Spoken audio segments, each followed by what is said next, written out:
All right, what is up, YouTube? This is Handyman Zach. I got a lawnmower that's not turning over under its own power. I'm having to put starting fluid down the barrel or the carburetor, and then it'll start up and it kicks back off. So I'm gonna pull the carb on this. I'm thinking that it's gummed up because we are in Arizona. It's been sitting during the summer, so I think the heat has evaporated that gas and gummed up that carburetor. So we're going to take the carb off. Okay, so first the carburetor is down in here, so we're just going to take the red cover off, and that's just two T25 bolts right here, and we're just going to slide it up out of the way. We'll get to it. Okay, perfect. So we got the cover off. There was also a little tab in the front, so I ended up breaking just the plastic right there in the middle between the numbers, and it's just a sticker, so I could get something down in there and push it to get through that. So here's our carb right here. We're just gonna start taking the air box off so we can get in there, hopefully clean it up. Also, while you're going through doing all this stuff, doesn't hurt just to look at parts and components that are already easily accessible to see if you need something new, like a new air filter or anything like that. So now we're going to take these 4 bolts off. The 2 outers are 8mm and the 2 inner ones are 7. And then we should be able to be just about there to pulling off the whole carb.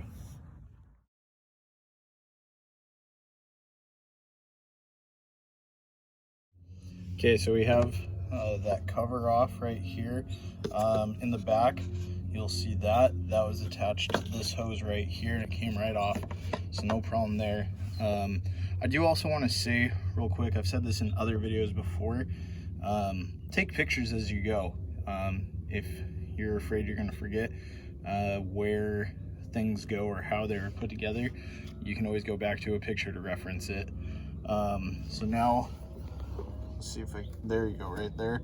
I'm going to take this clip off, and it'll start peeing gas a little bit, so make sure you have something to cover it, so it's not leaking, or to put something in the hose so it's not leaking. And then there's 2 more screws right there that we need to take off, and then just these wires. It's super important that when you're taking those wires off and everything, we're not bending them, because that's going to potentially cause you a little bit of issue in the future. So again, let's hop to it. All right, so we got the carb off. I didn't have, or I had more gas in the tank than I thought I did. So you can kind of tell the difference from where the gasoline started dripping everywhere. So I had to think fast. I just used my needle nose pliers. Seems to be working. And here's our carburetor. It's all plastic. This is the first all plastic one I've seen. Before I just go into taking it apart, there's this big hex bolt that I'm going to take out, and that should drain the bowl of the carburetor, and then we'll take off these 2, which are probably going to be a 6 or a 7, somewhere around there, or an 8 millimeter socket.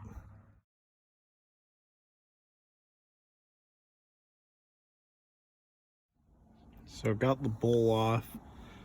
Pretty much this whole thing is made of just plastic components. Here right there is what I'm most concerned about, and that's where the gas is going to go up and then come up into here. And it looks pretty good. There's nothing clogging or anything, but we're gonna just spray this down with some carb cleaner, and hopefully this works out for us. There really doesn't seem to be any issue with anything else from what I can tell. Just kind of disappointed in this carburetor though. It's made pretty much fully of plastic. It's not one that you could put in like a solvent tank or anything, because it would just pretty much disintegrate at that point. But I'm just gonna spray this down with carb cleaner real quick and wipe it off really quick too, so that we don't crack any gaskets or anything like that. And we'll go from there. All right, so we have the carburetor put back together, so we're just gonna mount it back up. One thing that I do mention, you don't have to do this, but something that when I worked at ATV shop, we did was anytime we do a carburetor job, we'd actually put a fuel filter on the fuel line, just to make sure that no contaminants were getting back in, or that were still in the tank would get in. That filter would obviously catch it.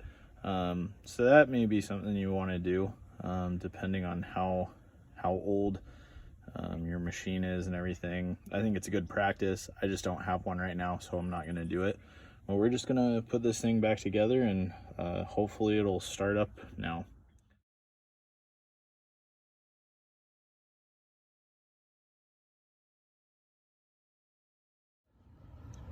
All right, we got the carburetor on, so now we're gonna put the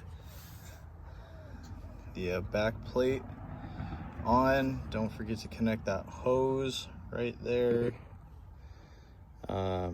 It's gonna take those 4 screws. Then we'll put the red cover back on, and then we're gonna start her up.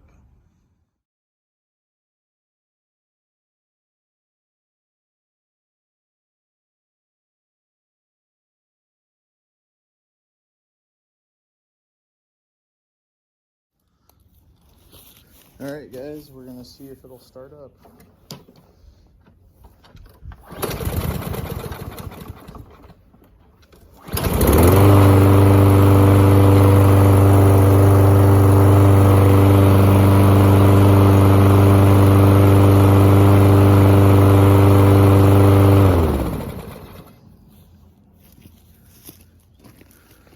All right, everyone. Well, I would say that is a successful carb cleaning job.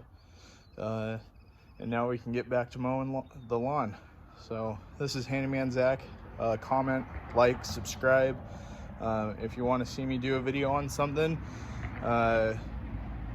let me know, and we'll see what we can do. Have a great day. Handyman Zach signing out.